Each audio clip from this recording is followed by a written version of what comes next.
Señor presidente de Venezuela, yo quiero agradecerle profundamente el hecho que nos recibiera aquí en el Radisson, donde usted se está alojando, en esta rápida visita por nuestro país.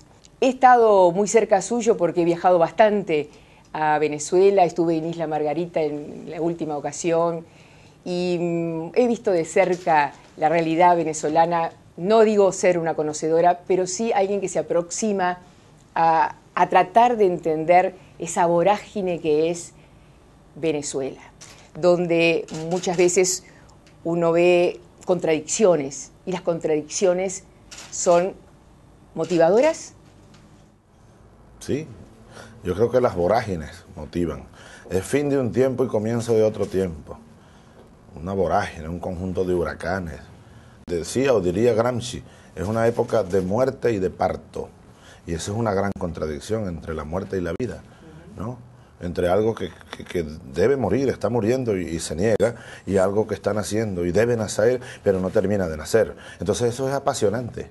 No hay tiempo, pero ni para aburrirse. ¿Quién retiene ese nacimiento? Las viejas fuerzas conservadoras, comenzando por el Imperio de los Estados Unidos. Y esta es una historia vieja, 200 años. 200 años, bueno, de los tiempos de Artigas, de Bolívar, de San Martín. Ellos quisieron empujar un parto.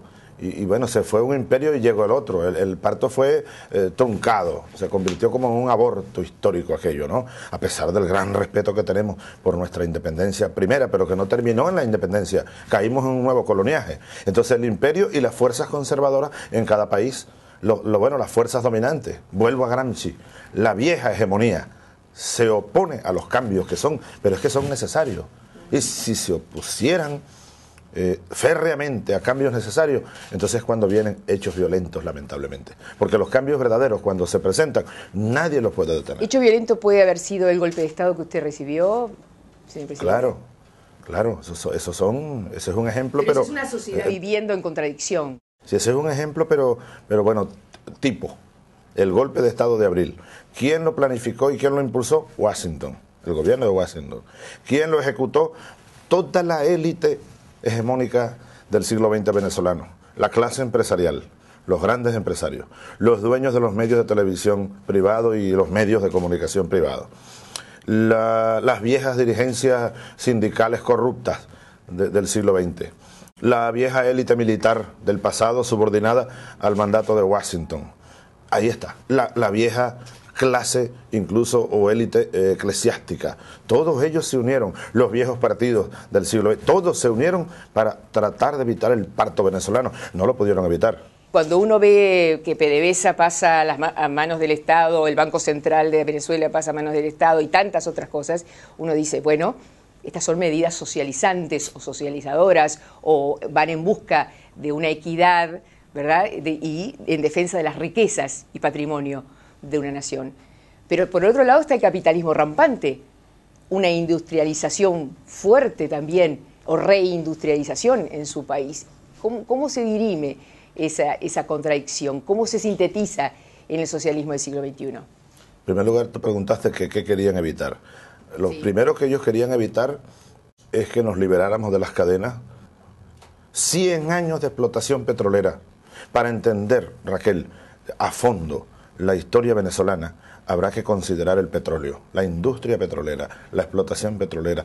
Todos los gobiernos que en Venezuela quisieron apropiarse, como manda la Constitución y la soberanía del país, del manejo de la empresa petrolera, de la industria petrolera, todos fueron derrocados.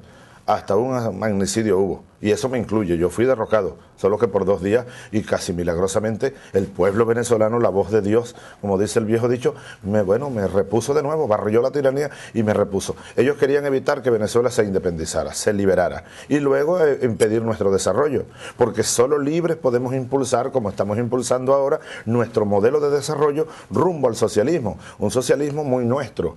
Un socialismo que requiere pues desarrollo económico, desarrollo industrial. Siguiendo el ejemplo chino, ¿cuál de los? No, ningún ejemplo. Ningún ejemplo. Te voy a decir algo. Fidel Castro. Sí. La entrevista de Ramonet, no sé si te ha llegado ese maravilloso libro, una maravillosa entrevista en mi criterio. Le pregunta a Ramonet, Fidel, ¿qué error cree usted que cometió de los más graves cuando comenzaba la Revolución Cubana? Algo así fue la pregunta. Y él responde, uno de los más grandes fue haber creído que alguien sabía cómo se construye el socialismo. Y entonces de Fidel uno salta 100 años atrás a Mariátegui, el gran socialista cubano de hace casi un siglo. De hace un siglo, Mariátegui decía, el socialismo nuestro no debe ser calco ni copia, debe ser creación heroica. Entonces, Simón Rodríguez, 100 años atrás, 200 años atrás, decía, la América Meridional no debe seguir copiando modelos. O inventamos nuestro modelo o erramos el camino de la historia. En Venezuela estamos inventando un nuevo modelo, por eso le decimos socialismo del siglo XXI, socialismo bolivariano, no puede ser copia de nada.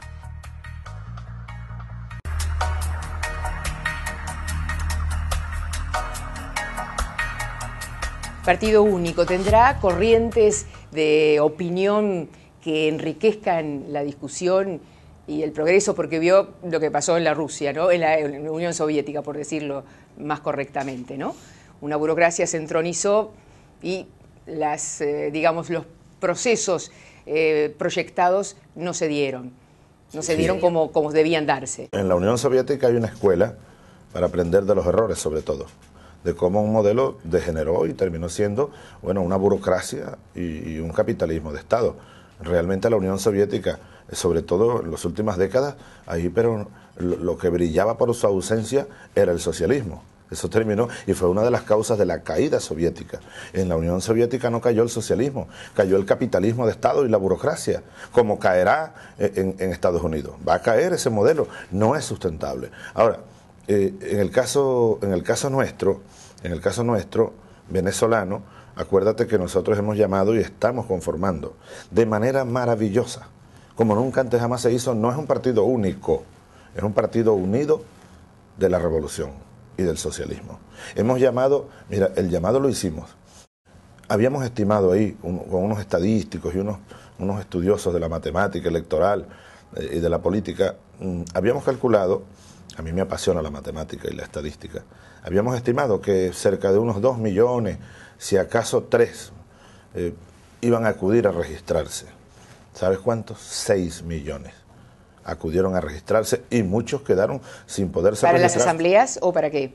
Para registrarse como aspirantes a militantes. Yo soy uno de ellos.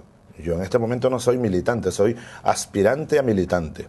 Después de esa etapa que fue como de 2 meses de registro todos los fines de semana, entonces comenzamos a organizar los batallones socialistas por circunscripciones, por barrios, urbanizaciones. A mí me tocó el batallón número 6 de la circunscripción de 23 de enero, que está cerca de Palacio. He ido a una de las asambleas de batallón. Debo ir el próximo sábado, aun cuando tengo Petrocaribe. Tú sabes, yo tengo que estar bandeándome, pero trato de acudir aunque sea 1 hora, 2 horas, con 150 señoras, vecinas de allí, jóvenes estudiantes, señores, trabajadores, etcétera, que convergemos en un batallón. Y ahí todos somos iguales.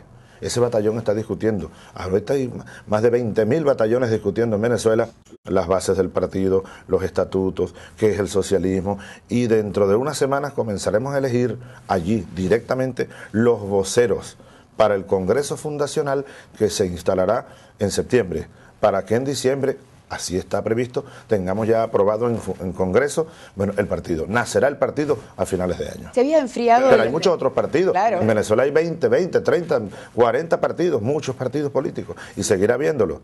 Incluso habrá otros partidos que apoyan al gobierno y a la revolución, que han decidido soberanamente no incorporarse al Partido Socialista Unido. Por ejemplo, el Partido Comunista.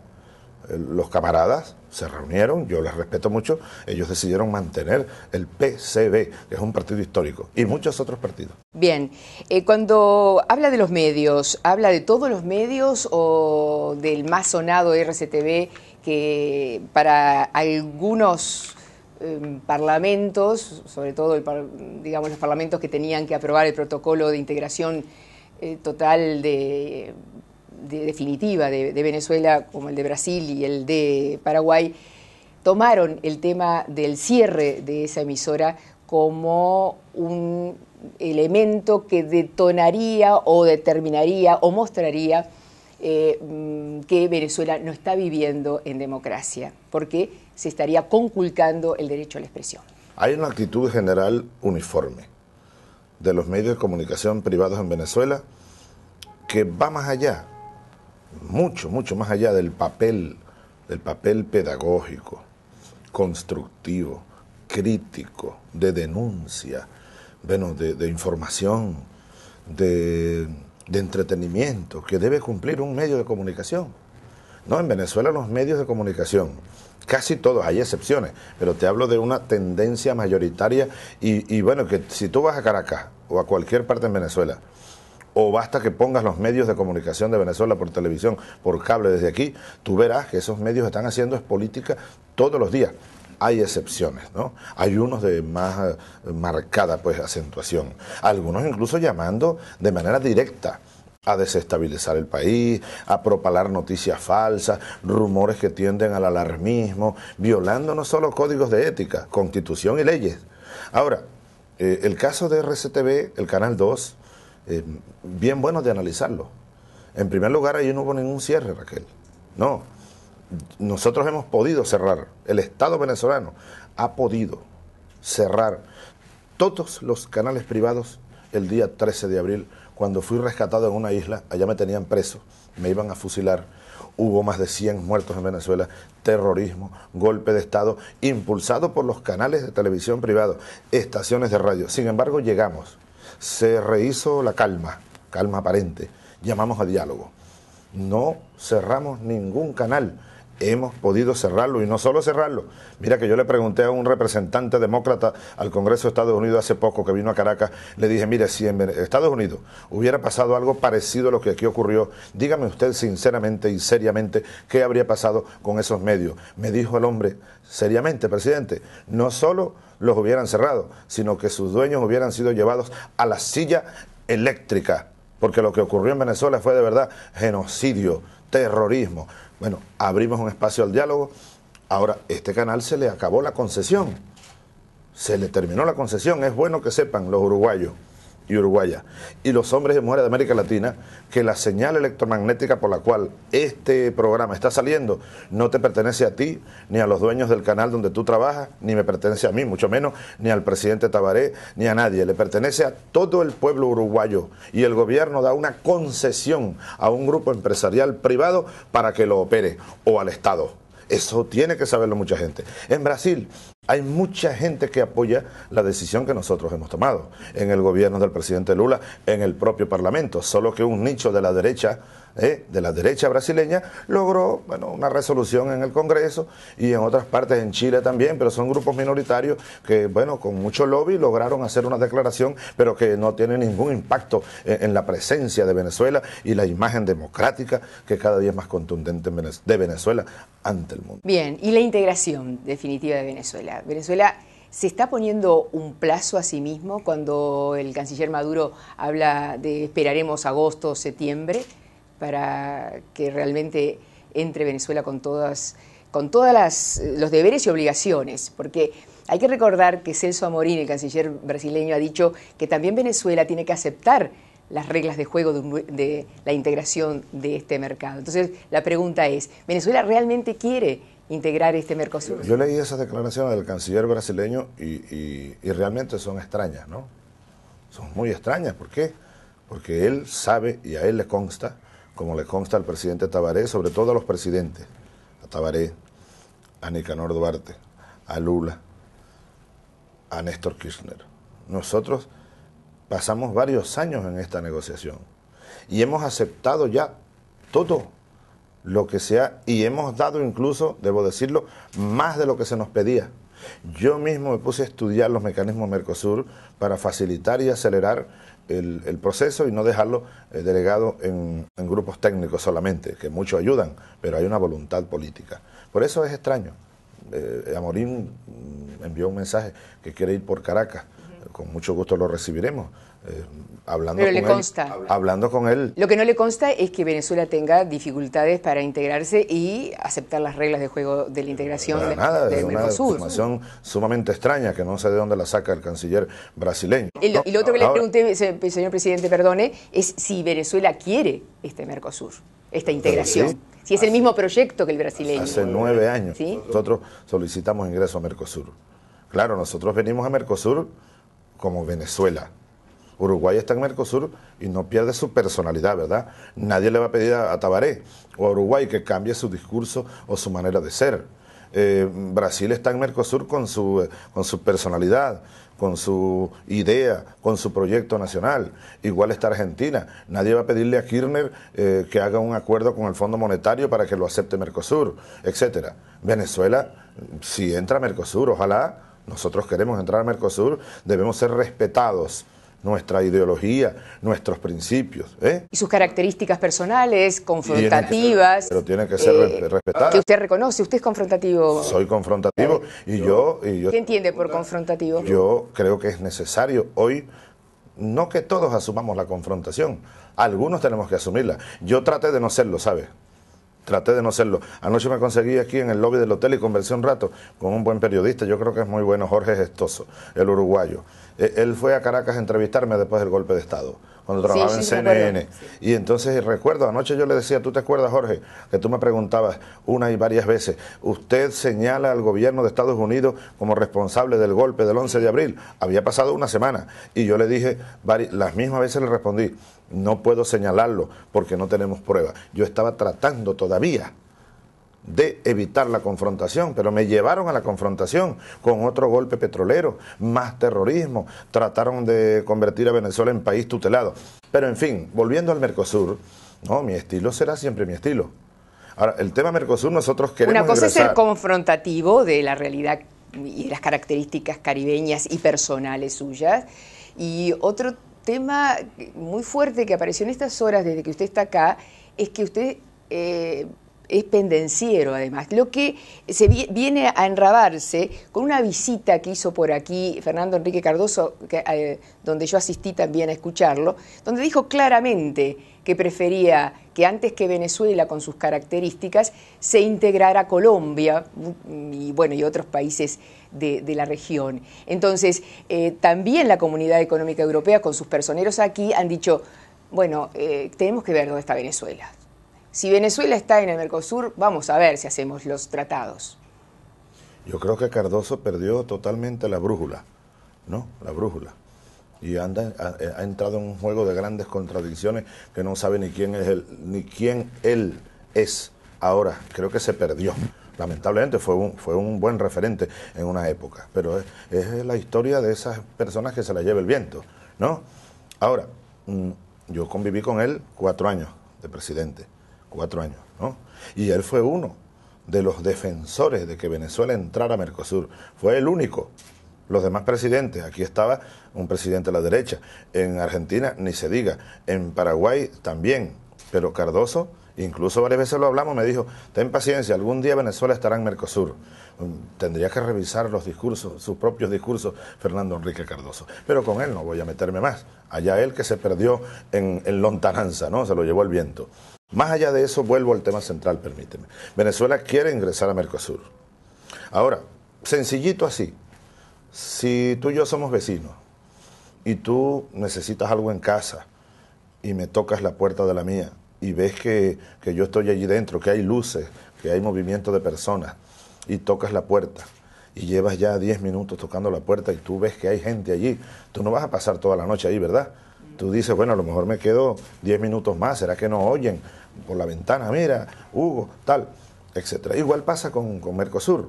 Nosotros hicimos un acto memorable en Caracas el año pasado, los 5 presidentes, anunciando al mundo el ingreso de Venezuela a Mercosur. Ve a ver en los archivos el discurso de Lula, el discurso de Nicanor, el discurso de Kirchner, el de Tabaré y luego el mío como anfitrión. Y lanzamos cohetes. Venezuela, el Mercosur llegó al Caribe. El Mercosur incorpora a sus reservas de petróleo la más grande del mundo. El Mercosur incorpora a sus reservas de gas la más grande de América Latina. El Mercosur llega a los límites con Puerto Rico, con Dominicana. Venezuela llega hasta allá. El mar venezolano, bueno, el Caribe, frente al Caribe. En fin, creo que tenemos algo que aportar a Mercosur, un Producto Interno Bruto y un crecimiento económico el más alto del mundo. En los últimos 3 años y medio un crecimiento del 12% del PIB. Bueno, en fin, algo, somos pequeños, somos modestos, pero algo tenemos que aportar al Mercosur. Ahora luego se ha presentado un retardo inexplicable en los congresos de Brasil y del Paraguay.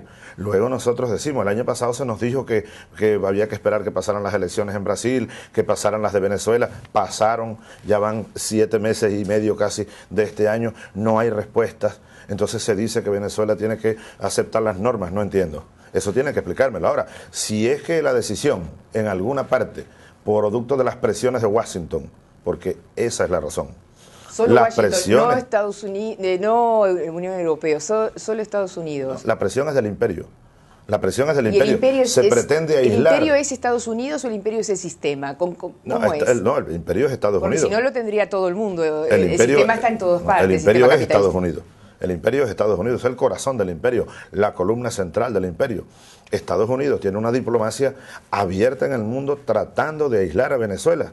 Bueno, hay múltiples referencias abiertas y otras privadas, cerradas de ello. Entonces, yo estoy completamente seguro de que esta negativa de la derecha en Brasil y de la derecha en Paraguay es producto de las presiones de los Estados Unidos. Estoy absolutamente seguro. Y de las oligarquías de cada uno de estos dos países. Nosotros hemos dicho, fíjate cómo se invierten las cosas, al buen decir de Galeano, Eduardo Galeano. Saludos, camaradas, compañeros. Eduardo Galeano dice, esta es la historia del mundo al revés. Y habla de Venezuela y dicen, para que ustedes vean, en Venezuela, por ejemplo, es una dictadura, bueno, donde hay más amplia libertad de expresión que en ninguna otra parte. Es una dictadura donde un presidente es elegido, reelegido, vuelto a reelegir, le hacen un referéndum revocatorio y sigue siendo dictadura. Qué cosa tan extraña esa dictadura. Pero entonces, yo lo que le dije a mi canciller en un acto público, hablando de estos temas de integración, le dije, bueno, Nicolás, un comentario, claro, público. Le dije, nosotros tendremos que esperar un poco más.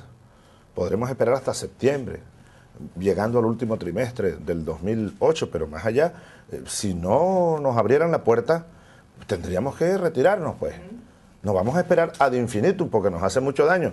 Fíjate, Venezuela salió de la CAN, Venezuela salió del grupo de los 3, México y Colombia. Entonces nosotros hemos venido preparándonos para entrar a Mercosur y esto es una imposición del gobierno de Estados Unidos. En política exterior, señor presidente, ¿hay amigos o clientes? En política exterior para nosotros sí hay amigos, para nosotros hay hermanos, mucho más que amigos, y para nosotros hay también enemigos, lamentablemente, ojalá no los hubiera. No, digo, porque clientes podrían ser Estados Unidos, donde ustedes tienen una venta muy importante de petróleo. Le vendemos petróleo a Estados Unidos.